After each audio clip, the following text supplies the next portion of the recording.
Panginoon, kayo pala. Kanina pa po ako hindi mapalagay. Bakit po hindi mailarawan ng pintor? Maliwanag naman po ang bawat detalye ng pagkakakwento ko sa kanya. Ipangatag mo ang iyong kalooban, Faustina. Wala naman sa kulay ng pinsil o kulay ng pintura ang ganda ng larawan. Nasa grasya na ipinagkakaloob ko. Ang mahalaga ay ito ang magpapaalala sa inyo ng aking banal na awa. Mayroon na kayong ikakalat sa buong mundo. Ipinapangako ko ang mga kaluluwa magbibigay galang sa aking imahe ay hindi mapapahamak. Ipinapangako ko rin na magtatagumpay sila sa lahat ng kaaway nila na naririto sa lupa. Lalo na sa oras ng kamatayan, ipagtatanggol ko sila tulad ng sarili kong kaluwalhatian. Ibig kong ipadama sa iyo ang pag-ibig na nag-aalab sa aking puso para sa mga kaluluwa. At ito'y maunawaan mo kapag pinagnilayan mo ang aking pasyon. Tawagan mo ang aking ama para sa mga makasalanan. Gusto ko silang maligtas kapag dinasal mo ang mga sumusunod na may pagsisisi sa puso at nananalig para sa mga makasalanan. Ipagkakaloob mo sa kanila ang grasya ng pagbabago. Ito ang dasal o banal na dugo at tubig na dumaloy mula sa puso ni Jesus bilang bukal ng awa para sa aming lahat. Ako ay nananalig sa iyo.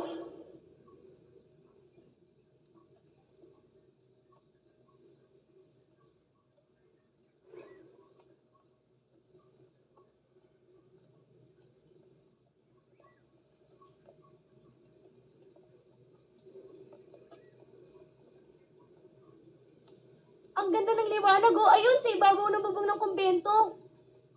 Nasaan? Ayun, oh. Ay, nako. Parati ka kasi sumasama dyan sa kaibigan mong ilusyonada. Kaya pati ikaw nahahawa na rin. Bakit? Hindi niyo ba nakikita? Baka kiskat lang ang aeroplano nasa likod ng ulam. O baka searchlight lang sa kampo. Marami daw ginagawang pagsasanay ngayon dahil sa pagbabantang pagsalakay ng mga dayuhan. Ikaw, Sor Faustina, hindi mo rin ba nakikita? Eh bakit yung pa tinatanong mo, napakagulo ng utak niyan? Baka nga hindi lang liwanag ang nakikita niya, kundi pati Panginoong Jesus.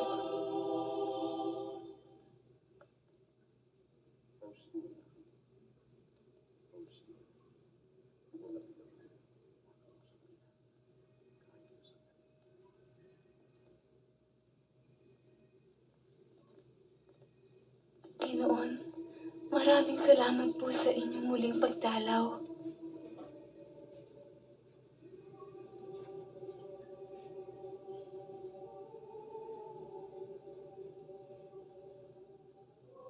Ikasisiya ko kung ang nobina sa aking banal na awa ay sisimulan sa araw ng Biyernes Santo.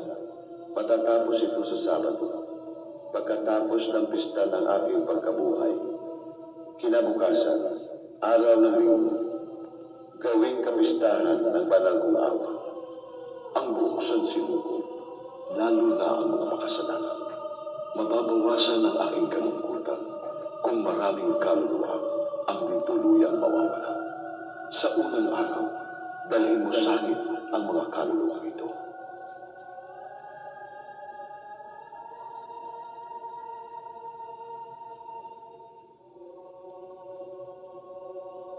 Sa ikalawang araw, dalhin sa akin ang kaluluwa ng mga pare at mga relihiyoso. Sa gitna ng matinding paghihirap, sila ang nagpapalakas sa loob ko. Sila rin ang daluyan ng grasya ko para sa buong mundo. Sa ikatlong araw, dalhin sa akin ang mga tapat na kaluluwa at tunay na sumasampalataya. Naiibsan nila ang sakit ng aking pasyon. Ilapit naman sa ika-4 na araw ang saking di pa nakakakilala. Naaalala ko rin sila nung ako'y naghihirap sa krus. At magiging kaligayahan ko ang sila'y sumampalataya sa akin. Sa ika-5 araw, Dalhin mo sa akin ang mga kaluluwang tumalikod at humiwalay sa aking simbahan. Sa pagbabalik nila, maghihilom ang mga sugat at hirap na tinamo ko sa Kalbaryo. Dalhin mo sa akin sa ika-6 na araw ang kaluluwa ng mapapait at mapagpakumbaba, pati na rin ang mga bata. Ang mga kaluluwang mapagpakumbaba, sila lamang ang nakatatanggap ng aking grasya. Sa ika-7 araw ay ilapit mo sa akin ang mga nagtitiwala at nagbibigay gloria sa aking pagiging baway. Sila ang buhay na larawan ng awa sa aking puso. Walang sino man sa kanila ang pupunta sa impyerno. Ipagtatanggol ko sila sa oras ng kamatayan.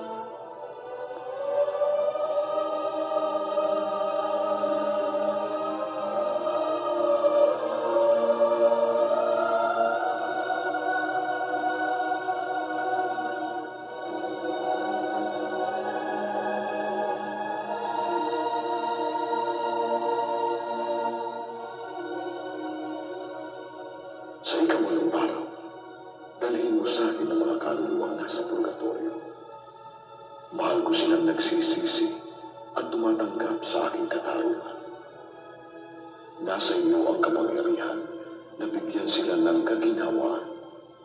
Kunin mo ang lahat ng indulhensya mula sa kamangyaman ng aking simbahan.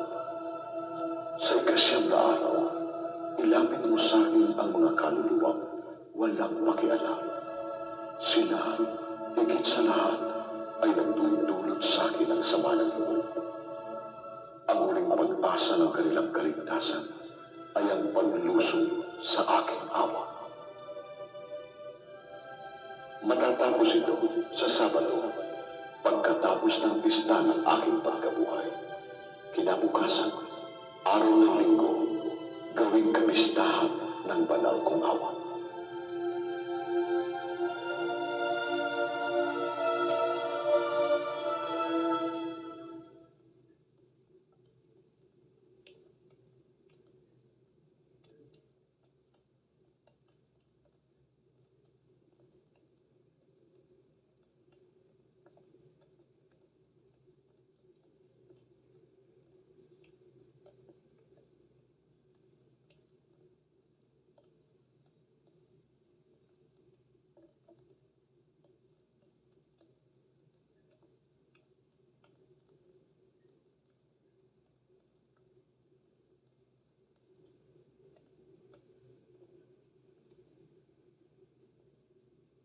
May kausap ka raw sa iyong kwarto kagabi.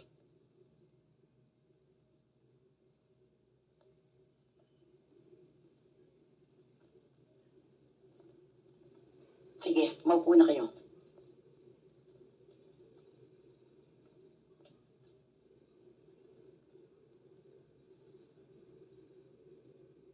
Gusto mo bang ipagtapat sa amin kung sino ang pinapasok mo sa iyong kwarto?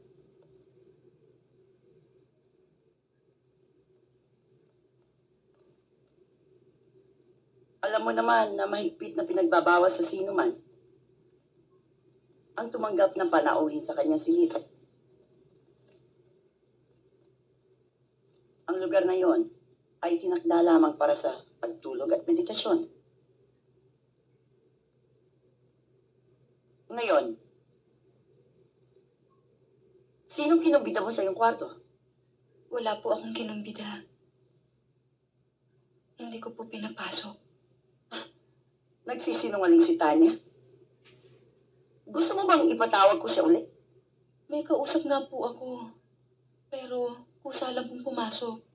Sino? Sino ang kusang pumasok? Si...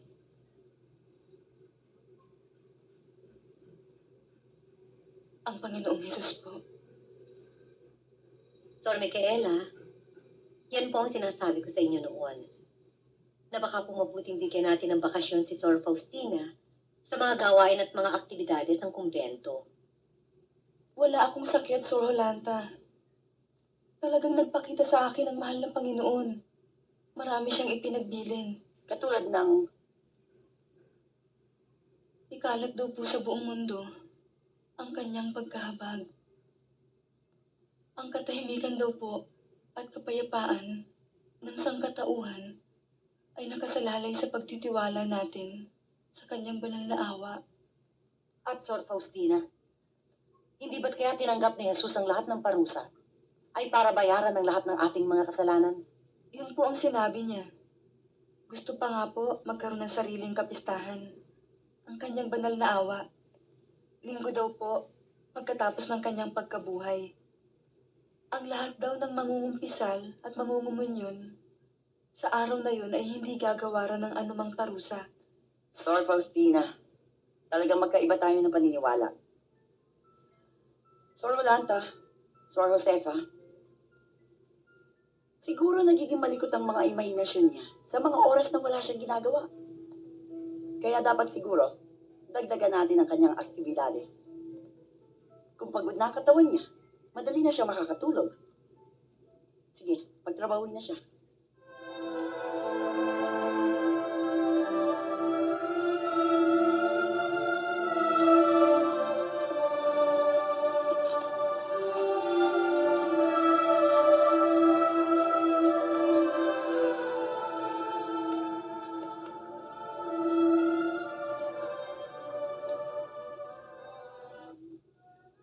Aba, Ginoong Maria, napupuno ka ng grasya. Ang Panginoong Diyos ay sumasa iyo. Bukod kang pinagpala sa babaeng lahat, at pinagpala naman ang iyong anak na si Jesus. Santa Maria, Ina ng Diyos, panalangin mo kami makasalanan, ngayon at kami makamatay. Aba, Ginoong Maria, napupuno ka ng grasya. Ang Panginoong Diyos ay sumasa iyo. Bukod kang pinagpala sa babaeng lahat, at pinagpala naman ang iyong anak na si Jesus.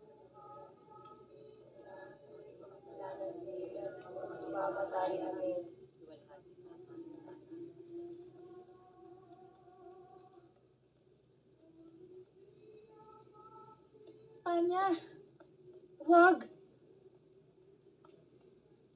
Nagtiwala yung mga magulang sa otoridad nitong kumbento. Para alagaan ako. Hindi para baliwin sa lungkot at pagkainip. Tanya, sandali. Bakit ba? Magkakasanayan mo rin. Ibuhos mo lamang ang oras mo sa trabaho at pagdarasal. Eh di lalong nadali ang pagkaloka ko. Ako ang gayahin mo. Humanap ka rin ng masasama katulad ni Eric. At sabihin mo sa kanyang, itakas ka niya rin dito. Sa libingan ng mga buhay. Paalam. Madring kuni-kuni. Tanya,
Ang larawan.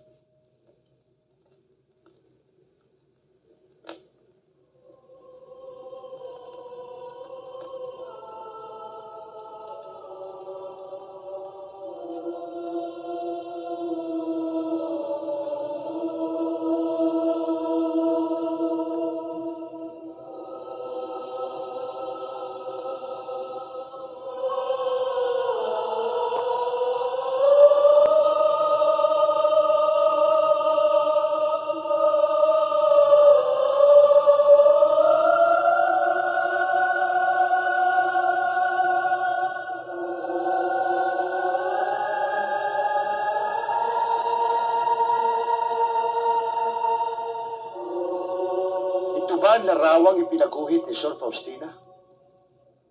Yan daw po ang kahilingan ng mahal na Panginoon sa kanya. Nasaan ang Sor Faustina niyan?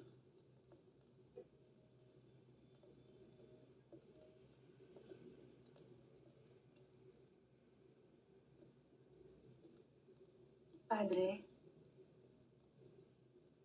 Kawa ka na, Josiah. Maupo ka, Sister Faustina.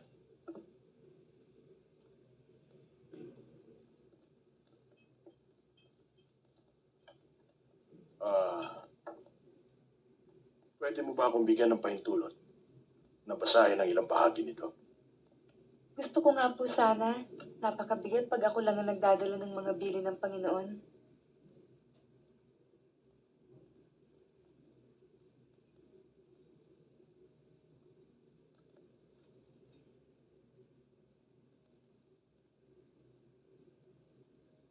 Nandun siya, nakatayo, nakatitig sa akin. Kumikislap ang sinag na nanggagaling sa kanyang katawan. Ang nakapagtataka ay kung bakit hindi ako nasisilaw. Nakita namin ang larawan sa kapilya. Magkaiba ang kulay ng sinag. Opo, isang maputla, isang pula. Ang sabi po ng Panginoon, ang maputing sinag daw po ay ang tubig na nagpapabanal sa kaluluwa. At yun hong pula ay ang dugo naman ho na nagbibigay buhay. Ang mga sinag daw pong yun ay pananggalang sa galit ng Ama sa mga kaluluwang nagkasala. Ano naman ang katibayan na ang nakakausap mo ay ang Panginoon na nga at hindi guni-guni lamang?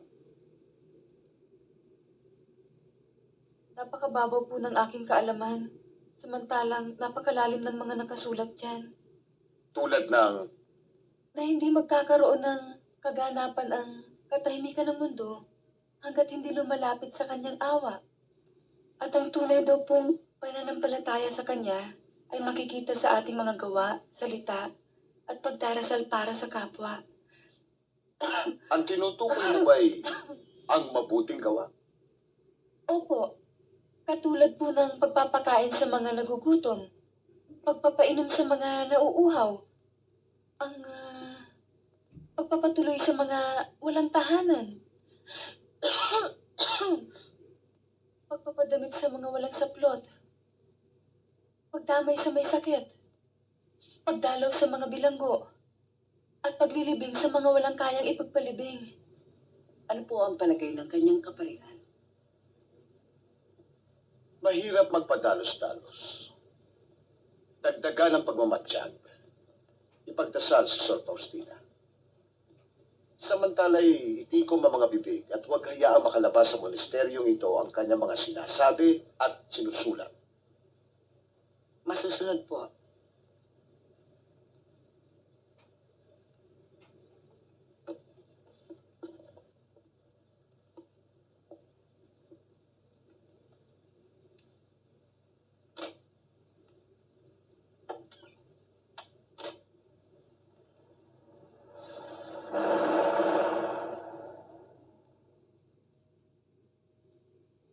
Amang nasa langit, sa ngalan ng iyong anak na si Jesus, na aming Panginoon, at ng aming ina na si Maria, inihiling namin na bigyan niyo po kami ng kaliwanagan ng pag-iisip at makatarungang kapasyahan sa pagsisiyasat namin sa kaso ni Sor Faustina. Ama, paspasan mo ang pagtitipong ito na ang tanging layunin ay sa lalo mong ikadadakila at naway maging kalugod-lugod kami sa iyo. Sa ngalan ng Ama, ng Anak, at ng Espiritu Santo. Amen. Simulan na ang pagtatanong. Tinatawagan ng lupon si Sor Jolanta.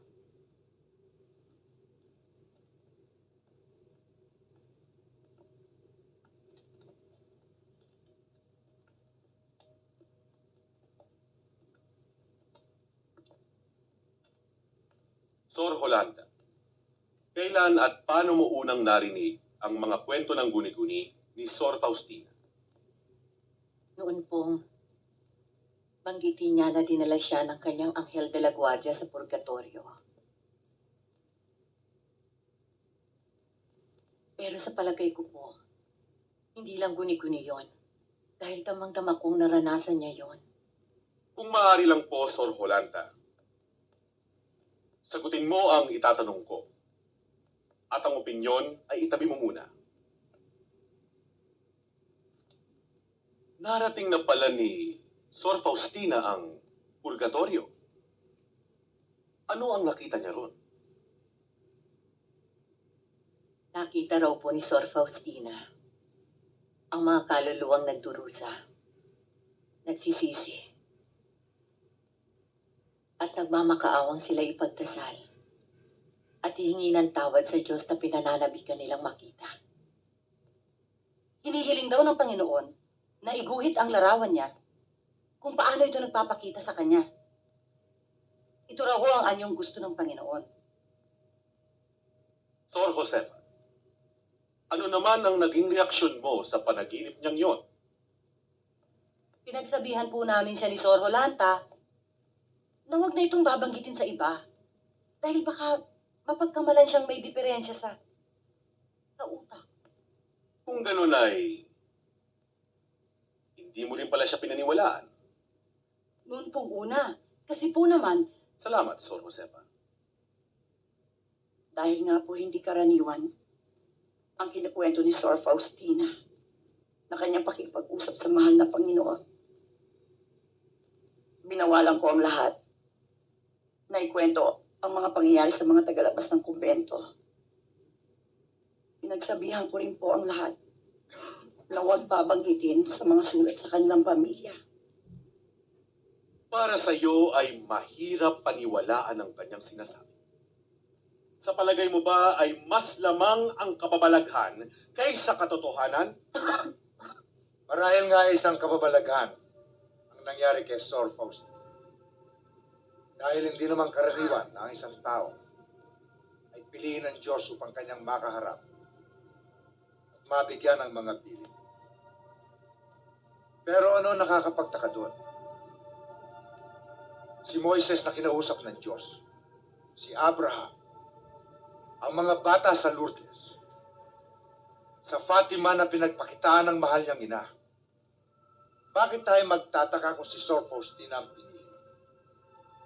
Dahil ba siya'y karaniwang tao lamang? Masasakitin? Galing sa mahirap na angkan? Sina Pedro, Andres, Juan ay pangkaraniwang tao lamang. Pero sila ang pinili ni Jesus para maging alagad niya. Si Jacinta ng Fatima, si Juan Diego ng Mexico, ay galing sa mahihirap na pamilya. Pero sila ang pinili ng langit. Ganon nga yata ang Diyos. Mas malapit sa mga taong walang hawak na yaman sa mundo. Halimbawa na, Sor Faustina, na ikaw nga ang pinili ng Panginoon bilang kalihim ng langit. Ano ba sa palagay mo ang gustong ipahiwatig ng ating Panginoon na hindi pa kayang ituro natin na kanyang mga alagad? Sa akin pong paniniwala, gusto niyang gisingin ang tapat nating pananalig sa kanyang banal na awa.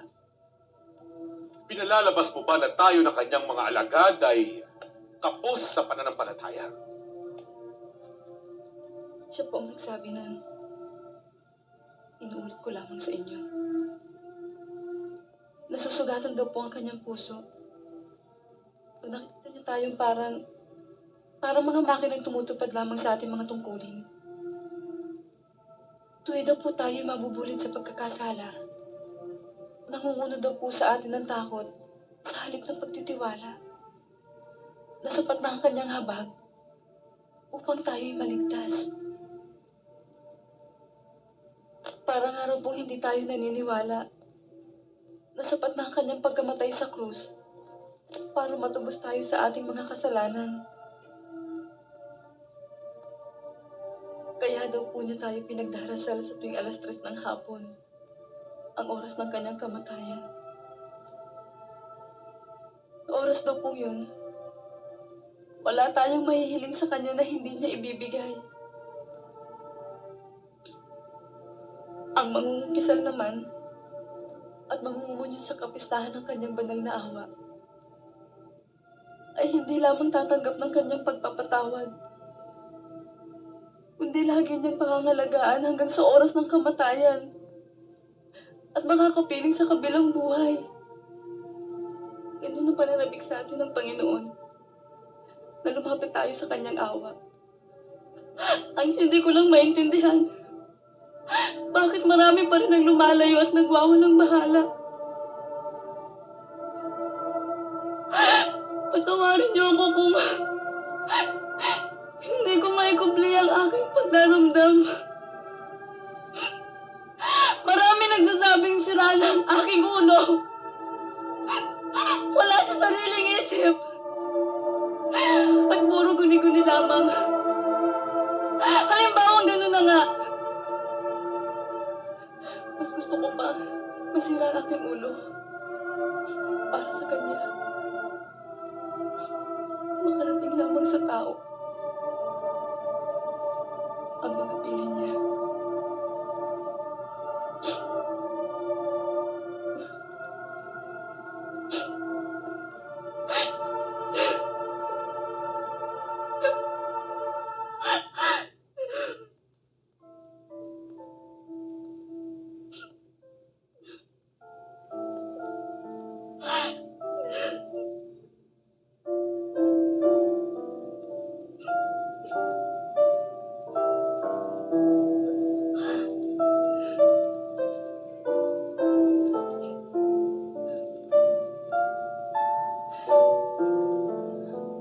Naniniwala ako na sapat na ang narinig ng lupon ng pagsasaliksik at pag-aaral sa kaso ni Sor Faustina. Batay sa deklarasyon ng mga tinawagang saksi, maaari ng timbangin at pag-aralan kung ang nangyari sa kanya ay tunay na kaganapan o hindi. Sa araw na itatakda ng lupon, ipatatawag kayong lahat para sa pagpasa ng resulta. Samantala, tapos na tayo sa araw na ito.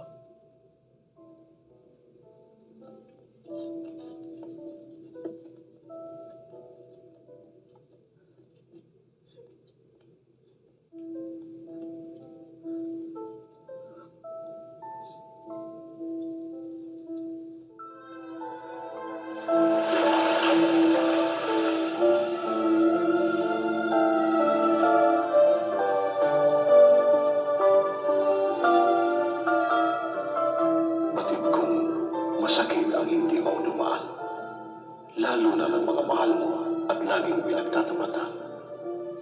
Nauunawaan mo ang lahat mong tinitiis. Nasisiyahan ako at pinaniniwalaan mo pa rin ang aking mga alagad. Sadyang hindi ka nila mauunawaan ng lubusan. Hindi yun abot ng tao. Narito ako upang pag-angin ang bigat sa iyong dibdib at patatagin ang iyong kaluluwa. Bakit sa mga sandaling nalalampungan ng dilim ang iyong isip, hindi ka tumatawag sa akin? Ako makapagsasabog ng liwanag, higit ano pa mang tulong.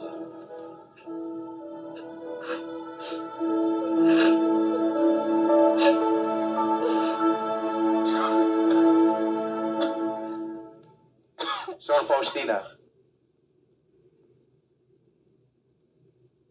kailangan magpahinga ka na. Lalo lumalala ang iyong ubo. Ano naman ang dapat kong ikatakot? Ngayon man kung kukunin ako ng Diyos, masaya akong susunod sa kanyang kalooban. Kung dito nga sa lupa ay lagi niya akong sinasamahan. Sa langit pa kaya? Paano naman kaming maiiwanan? Isang araw, sama-sama tayo sa kanyang kaharian. Alam niyo yun, Padre. Siya nga pala, maiba ko. Kailangan magkasama tayo pag pinahayag na nakakatakas na totoong kinakausap ka ng mahal na Panginoong Hesus. Kailangan magkatulong tayo sa pagpapaliwanag at pagkakalat na walang malaking kasalanan na hindi mapapatawad ng banal na awa ni Jesus. May napagkaisahan na ba, Lupon?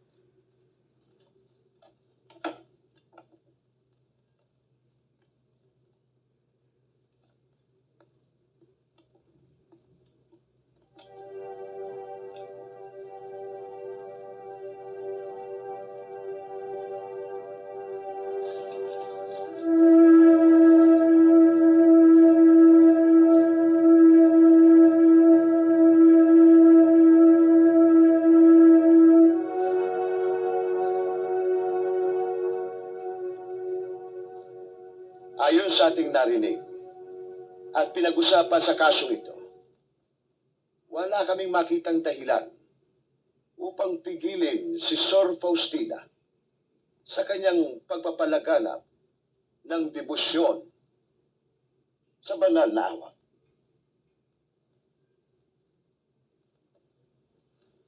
Ikinagagalak kong ibalita sa inyo na kung sino man ang nais na tumulong sa kanya sa pagpapalaganap ng debosyon ay makakaasa kayo na hindi kami tututol. At ikaw naman, Sor Faustina, makakaasa ka rin na hindi kami hahatlang sa iyong pagsulat ng iyong talarawan.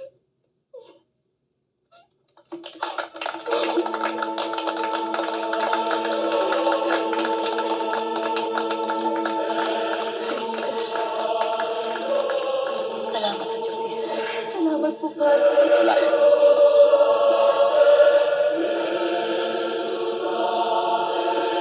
Salamat. Dasalin ito sa ganitong paraan. Gumamit ng rosaryo. Simulan sa isang Ama Namin, isang Ama Ginoong Maria, isang sumasampalataya, at pagkatapos sa mga butil ng Ama Namin. Amang walang hanggan, inaalay ko po sa inyo ang katawan at dugo, kaluluwa at pagkadyos ng kamahal-mahalan mong anak na si Jesucristo, na aming Panginoon at manunubos, para sa kapatawaran ng aming mga sala at ng buong mundo, alang-alang sa mga tiniis na hirap at kamatayan ni Jesus. Kaawaan mo kami at ang buong mundo. Banal na Diyos, banal na puspos ng kapangyarihan, banal na walang hanggan, maawa po kayo sa amin at sa buong mundo.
So, Faustina, ano nangyari sa kanya?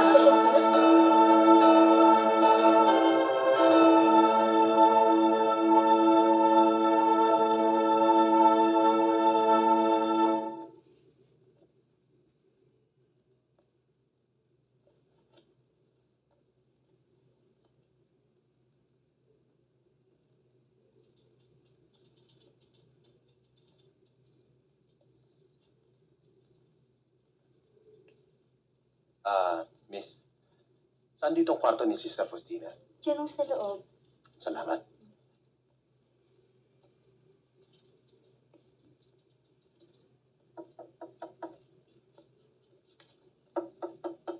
Ma, ako na lang.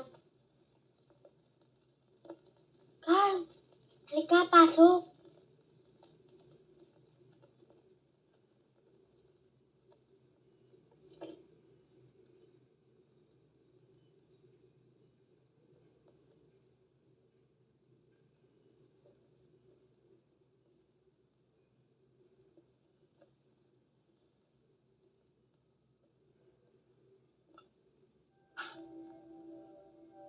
Pasensya ka na. Nagising ka ba sa ingay ko? Pagod na rin ako sa katutulog. Sobra naman ang sipag mo sa kumbento.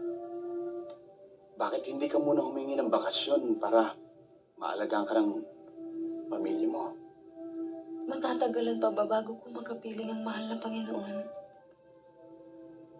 Ayaw mo bang matikmang muli ang pagmamahal ng mga magulang mo?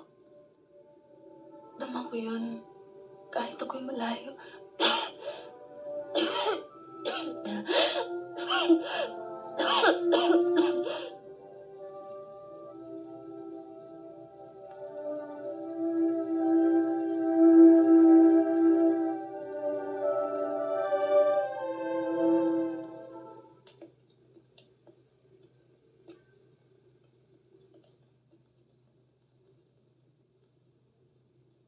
Ipagdasal mo ang sansinukob, lalo na ang mga bilanggo na hindi pa nakapagsisisi. Hindi sila magkakaroon ng katahimikan hanggang hindi sila tumutulong sa aking awa.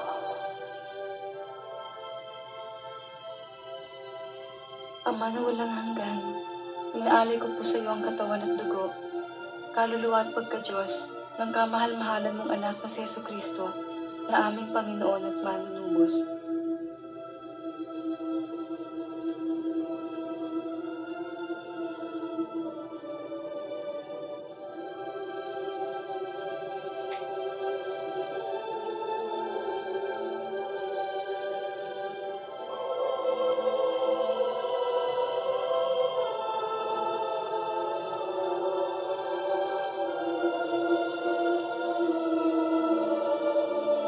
Anak,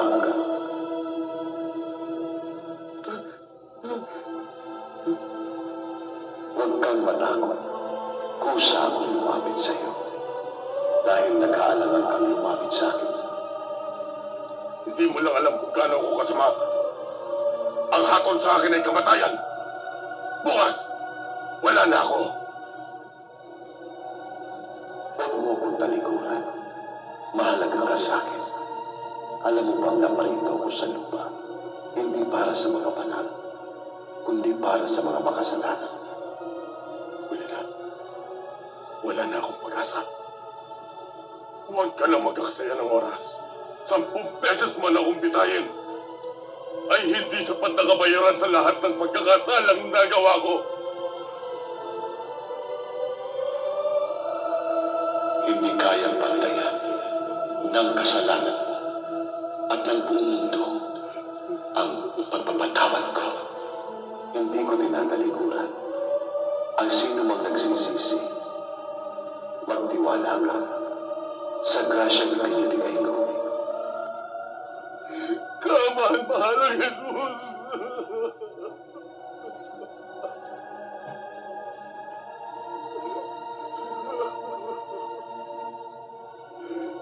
Nagtitiwala po ako sa inyo.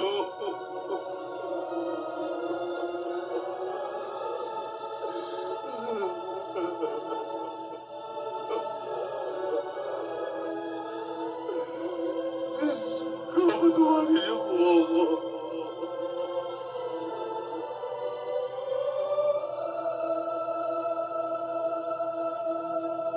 Maraming salamat, mahal na Panginoon. Nakaligtas siya bago maging huli ang lahat.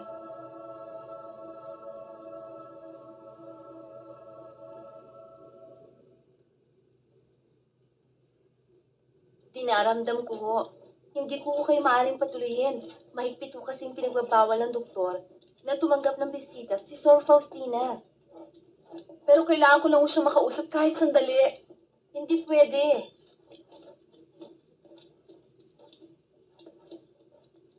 Miss, teka, miss!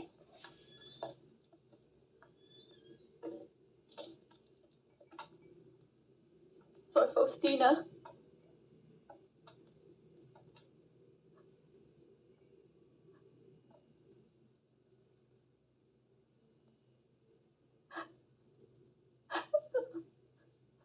Tanya, Sor Faustina?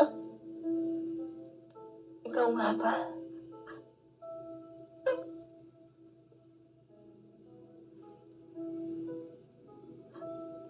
Tawarin mo ko. Dapat noon nakinig na ako sa'yo. Nakaraan na yun. Ang mahalaga ay nakapag-isip-isip ka na.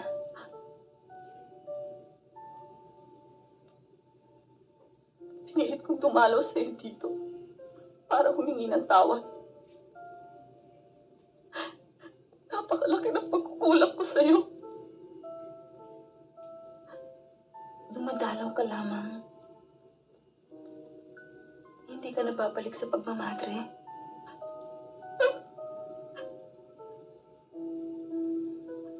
Gusto ko man.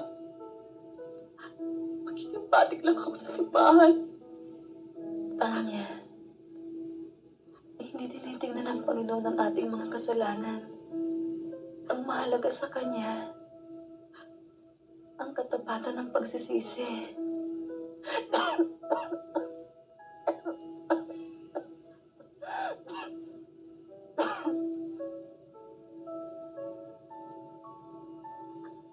Nagbalik na si Eric sa kanyang pamilya.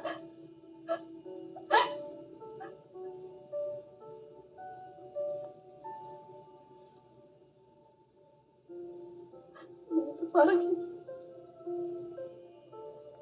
hindi ko matanggap. Pinili ko sirain ang sarili ko. Pinili ko sirain siya. Nung mapatunayan ni Eric na si Paula ang kanyang kailangan at hindi ko. Patawarin mo ako. At ikaw naman ay para sa Panginoon. Hindi para sa Kanya.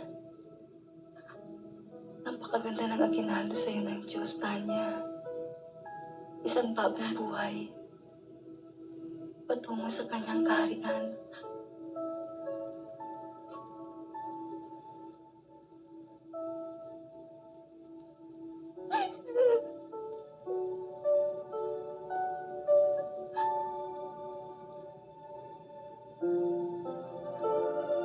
Aba, Ginoong Maria, napupuno ka ng grasya.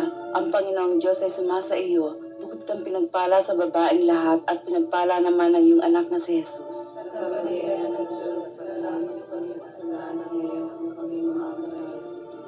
Ang Panginoon na aking pastor. Hindi ako kukulangin ng ano. Pinahihimlay niya ako sa lutiang pastulan. Inaakay ako sa payapang batis. Pinagiginawan niya ang aking kaluluwa. Pinapatnubayan ako sa matuwid na landas. Alang-alang sa kanyang pangalan. Lumakad man ako sa lambak ng karimlan. Wala akong takot sa masama sapagkat katabi kita. Aba, Ginoong Maria, napupuno ka ng grasya. Ang Panginoong Diyos ay sumasa iyo. Bukod kang pinagpala sa babaeng lahat at pinagpala naman ang iyong anak na si Jesus. Santa Maria, Ina ng Diyos, ay panalangin mo kami makasalanan ngayon at kung ganun mamakatayan. Sa tapat ng aking mga kaaway, pinag-aahayin mo ako. Pinahiran mo ng langis ang aking ulo. Umaapaw ang aking baso. Talaga ang kabutihan at pag-ibig ang sumusunod sa buhay ko. At sa bahay ng Panginoon ako mananahan hanggang sa wakas ng panahon.